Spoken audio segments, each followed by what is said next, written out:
भारतीय इतिहास गवाह है कि भारतीय शासकों ने कभी बाहरी देशों पर आक्रमण नहीं किया। हालात कुछ ऐसे रहे हैं कि राजाओं की पूरी शक्ति अपने ही देश को बाहरी आक्रमणों से बचाने में लग जाती थी।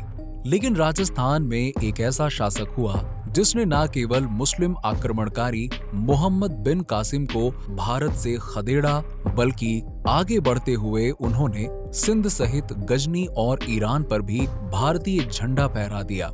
ये शासक थे बप्पा रावल। महाराणा प्रताप उन्हीं के वंशज थे। बप्पा रावल गहलोत राजपूत वंश के 8वें शासक थे और उनका बचपन का नाम राजकुमार कलभोज था। बप्पा रावल की विशेष प्रसिद्धि अरबों से सफल युद्ध करने के कारण हुई। मोहम्मद बिन कासिम के अत्याचार की खबर जब राजस्थान के योद्धा बप्पा रावल तक पहुंची, उन्होंने तुरंत अपनी सेना को इकट्ठा कर युद्ध की तैयारी शुरू कर दी।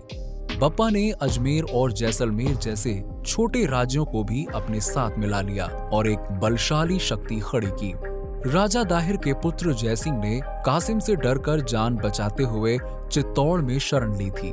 कासिम ने चित्तौड़ पर हमला किया और यहाँ भयंकर युद्ध हुआ। इस युद्ध में मोहम्मद बिन कासिम की हार हुई और वो जान बचाकर सिंध भाग गया। बप्पा रावल सिंध के पश्चिमी तट तक कासिम को मारते हुए लेकर गए थे। इसके बाद बप्पा रावल ने गजनी पर भी आक्रमण कर दिया था और वहां के राजा सलीम को बुरी तरह से हराया था। गजनी पर कब्जा करने के बाद गांधार, खुरासान, तुरान और ईरान को भी अपने राज्य में मिला लिया था। बप्पा रावल ने 20 वर्ष तक शासन करने के बाद उन्होंने वैराग्य ले लिया और अपने पुत्र को राज्य देकर शिव की उपासना में लग गए। राणा सांगा, उदय सिंह और महाराणा प्रताप जैसे श्रेष्ठ और वीर शासक उनके ही वंश में उत्पन्न हुए थे।